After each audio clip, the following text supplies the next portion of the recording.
মাননীয় প্রধান উপদেষ্টা, ঐকমত্য কমিশনের জাতীয় ঐকমত্য কমিশনের সভাপতি, সহসভাপতি প্রফেসর আলী রিয়াজ এবং সম্মানিত সদস্যবৃন্দ, উপদেষ্টা মণ্ডলী, জাতীয় নেতৃবৃন্দ, আসসালামু আলাইকুম।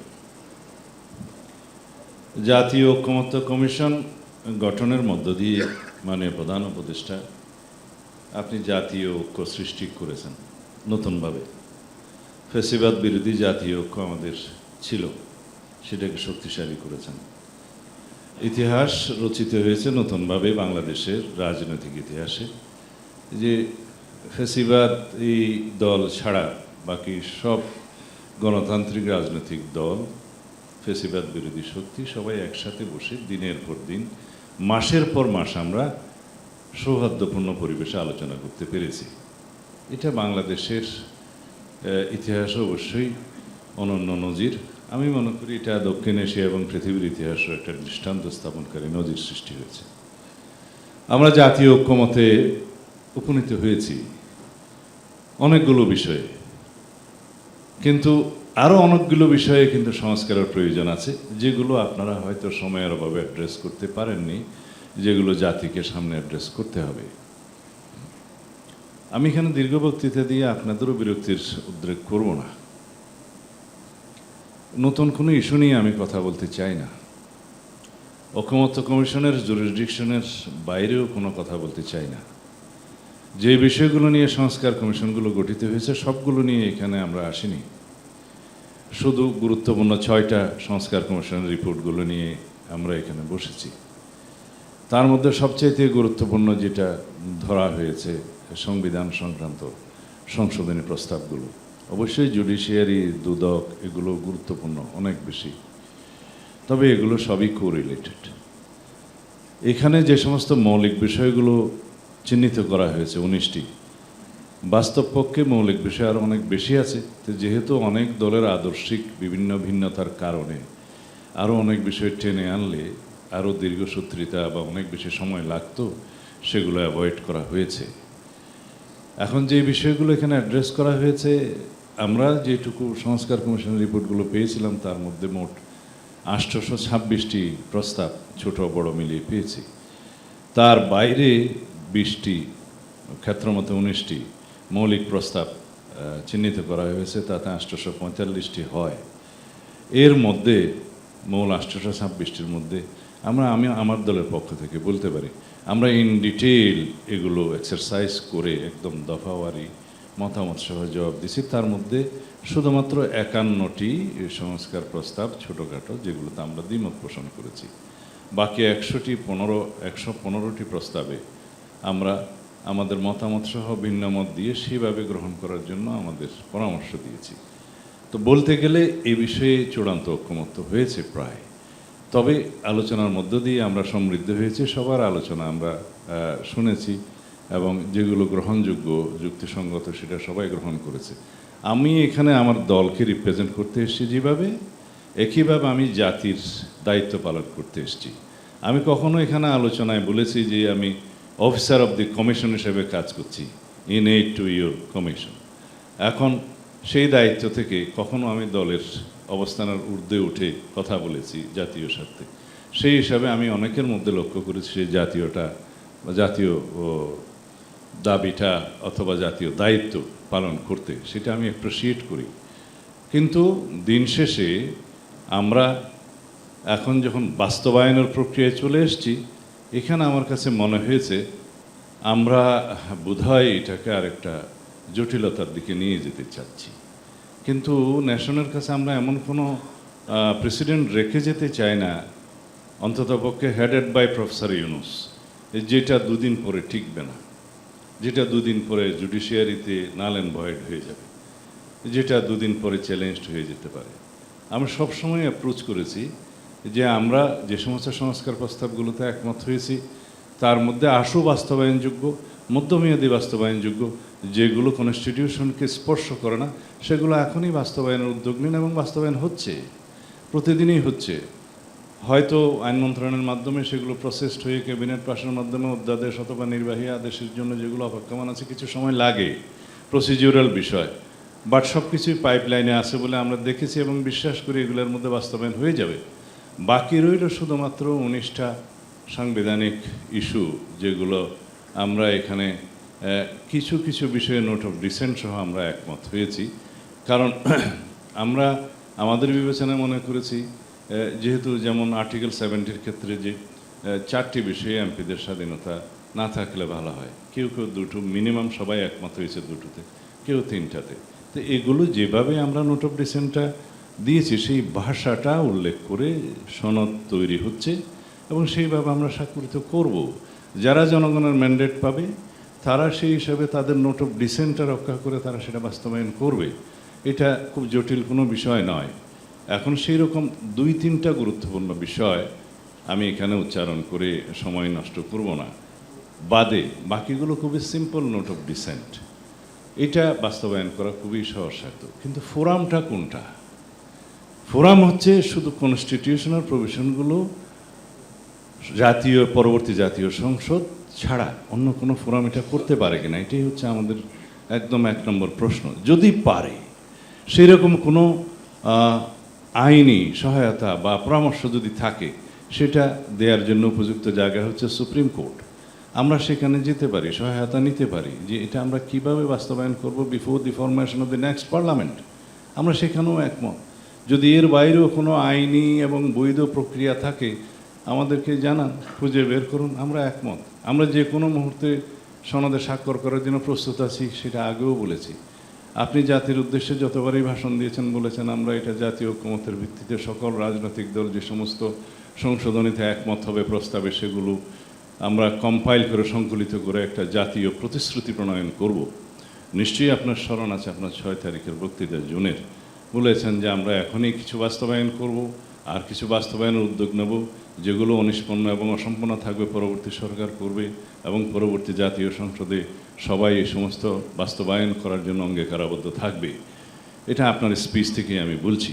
তা আমরা সেই জায়গায় আছি। কিন্তু এরপরও আমি বলতে চাই, জাতীয় স্বার্থে, ঐকমত্যের স্বার্থে, আমাদের ডিসিপ্লিনের স্বার্থে, আমরা ভবিষ্যতে ফেসিবাদ বিরোধী জাতীয় ঐক্যটাকে যাতে ধরে রাখতে পারি এবং শক্তিতে রূপান্তর করতে পারি, সেই জন্য আমরা আরও বেশি নেগোশিয়েট করব, কম্প্রোমাইজ করব। আমরা আলাপ আলোচনার মধ্য দিয়ে যদি সেরকম কোনো পন্থা বের করতে পারি, আমরা আমাদের পরামর্শ দিয়েছি, সেই পন্থাতে আমরা একমত হব। এখন যেগুলো আমাদের বুদ্ধি বিবেচনায় আসছে তা হলো, এই যে সনদটা প্রস্তুত হয়েছে তার মধ্যে অবশ্য কিছুটা ক্লারিক্যাল মিস্টেক এবং মুখভ্রান্তি আছে, কিছুটা আবার এক্সক্লুশন হয়। আমি এটা প্রফেসর আলী রিয়াজ সাহেবের দৃষ্টি আকর্ষণ করেছি, এটা আমরা কারেকশন করে দেব। এটা মেজর কিছু নয়, তবে যেহেতু এটা জাতীয় দলিল হবে, রাজনৈতিক সমঝোতার দলিল হবে, ঐতিহাসিক দলিল হবে, সেটা নির্ভুল হওয়া বাঞ্ছনীয়। এবং সবার মতামতে যেহেতু এটা গৃহীত হয়েছে, যে বিষয়গুলো আলোচিত হয়নি সেই বিষয়গুলো ইনক্লুড করা ঠিক হবে না। বিতর্ক যত কম করা যায়, বিতর্ক যত কম সৃষ্টি করা যায়। এখন আসি বাস্তবায়ন নিয়ে, কেন আমাদেরকে আবার বসতে হলো? 31শে জুলাই তো আমাদের সব কিছু সমাপ্ত হয়ে যাওয়ার কথা ছিল। আমাদের এগুলো ওয়াইন্ডিং আপ করে ঐকমত্য কমিশনের কর্ম সমাপ্ত হওয়ার কথা ছিল। একদম লাস্ট মোমেন্টে 2-1টি রাজনৈতিক দলের পক্ষ থেকে বলা হয়েছে এটার আইনি ভিত্তি না থাকলে আমরা এই সনদে স্বাক্ষর করতে পারবো কিনা সেটা চিন্তা করতে হবে। তখন আমরা বলেছি, আসুন, যদি আইনি ভিত্তি কী দেওয়া যায় সেই বিষয়ে যদি কোনো আলোচনা হয়, আমরা আলোচনায় অংশগ্রহণ করব। এবং সেই আলোচনা পরবর্তীতে শুরু হয়েছে।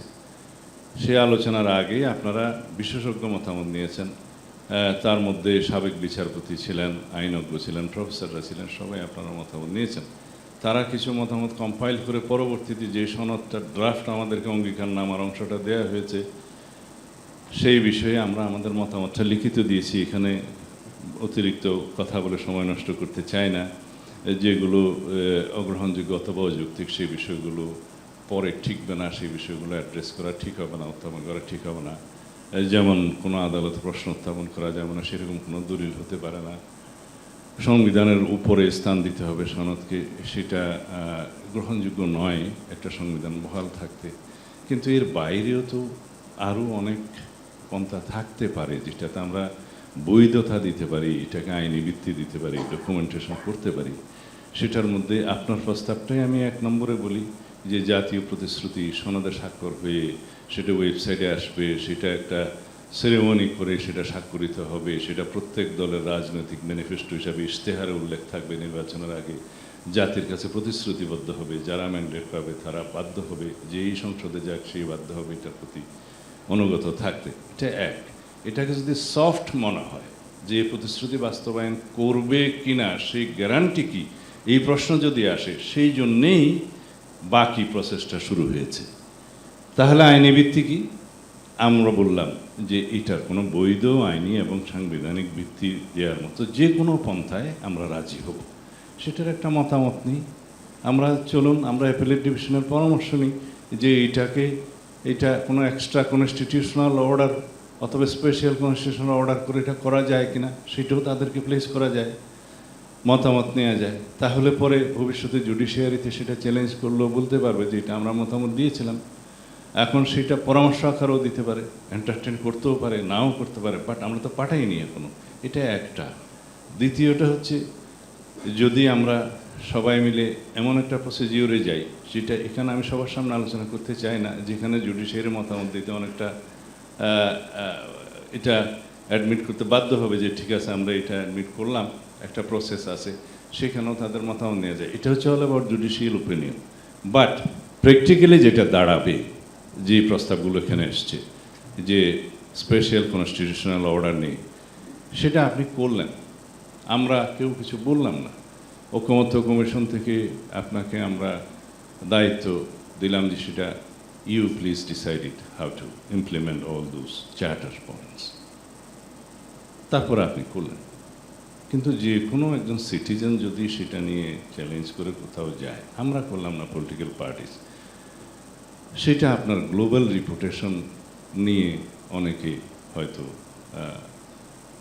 কোশ্চেন তুলবে। সেটা আমরা কখনোই আপনার উপরে যাক সেটা চাই না। একদম যেটা বাস্তবায়ন যোগ্য সে একটা প্রসেস বের করুন। আপনারা তো বিশেষজ্ঞ মতামত নিয়েছেন অনেকের, তারা যা যা বলেছে তার মধ্যে যদি আপনি অ্যাপ্রোপ্রিয়েট মনে করেন যে আমি এই পদ্ধতিতে বাস্তবায়ন করব, ইউ আর অ্যাট লিবার্টি, আমাদের কোনো বক্তব্য থাকবে না। যদি আপনি উপযুক্ত মনে করেন আমি জুডিশিয়ারির মতামত নেব, ইউ আর অ্যাট লিবার্টি। তারপরেও এটার একটা সমাধান করেন, অনিশ্চয়তাটা কেটে যাক। আমরা এই আহ্বানটা আপনার কাছে এই জন্যেই জানাচ্ছি। এখানে আমরা অনেক আলোচনা করেছি, সেই আলোচনার কোনোটির মধ্যেই যেগুলো বলা হচ্ছে সেগুলো এখনকার মতো যৌক্তিক বাস্তবায়নক আমাদের কাছে মনে হচ্ছে না, আইনানুক। কিন্তু যদি আপনি উদ্যোগ নেন, এটি জুডিশিয়ারির পরামর্শ নেন, অথবা যদি আপনার বিবেচনায় অন্য কোনো সিদ্ধান্ত নেন, যদি আপনি সে বিষয়ে আমাদেরকে আহ্বান জানান, যদি আপনি ক্লোজ ডোরে ক্যামেরা মিটিংয়ে কথা বলে যদি আপনি সিদ্ধান্ত নিতে পারেন, আমরা অলওয়েজ সহযোগিতা করব। কিন্তু নির্বাচন অনুষ্ঠানের ব্যাপারে বলতে চাই, সংস্কার, বিচার এবং নির্বাচন কোনোভাবেই এটা মিউচুয়ালি ইন্টারডিপেন্ডেন্ট নয়। সংস্কার মতো চলবে, এটা কন্টিনিউয়াস প্রসেস। বিচারে কখনো টাইম লিমিট করা যায় না, ও বিচার হবে তাহলে সেটা চলবে, যে গভর্নমেন্টই আসুক। আমরাই সবচেয়ে বেশি বিচারের শিকার, পারসিকিউশনের শিকার হয়েছি, গুম, হত্যা, নির্যাতনের শিকার হয়েছি। এটা আমাদের কমিটমেন্ট, জাতির কমিটমেন্ট, সেটা চলবে। কিন্তু নির্বাচনকে এটার কন্ডিশনাল করা যাবে না। আর যদি ফেব্রুয়ারির প্রথমার্ধে বাংলাদেশে নির্বাচন অনুষ্ঠানের জন্য যে কোনো রকমের একটা অনিশ্চিত পরিবেশ সৃষ্টি হয়, সেটা ফেসিবাদ চেষ্টা করছে। যদি আমরা এরকম কোনো কর্মকাণ্ড করি যে ফেসিবাদী শক্তি সুযোগ পাবে, আশকারা পাবে, সেটা আমাদের জাতীয় জীবনের জন্য অনেকে বলছে যে এটা ন্যাশনাল সিকিউরিটি থ্রেট হবে। আমি মনে করি এটা রিজিওনাল সিকিউরিটি থ্রেটও হতে পারে। এখানে দুইটা রিজিওনাল শক্তি, একটা বিশ্ব শক্তি ইনভলভ হয়ে যাবে। আমরা বাংলাদেশকে সেই জায়গায় নিয়ে যেতে চাই না। যে কোনো মূল্যে আমাদেরকে নেক্সট ইলেকশন, যে টাইম লাইন আপনি ঘোষণা করেছেন, নির্বাচন কমিশনকে নির্দেশনা দিয়েছেন, সেই টাইম লাইনে নির্বাচন হতেই হবে, বা এটার উপরে কন্ডিশনাল কোনো কিছু নয়।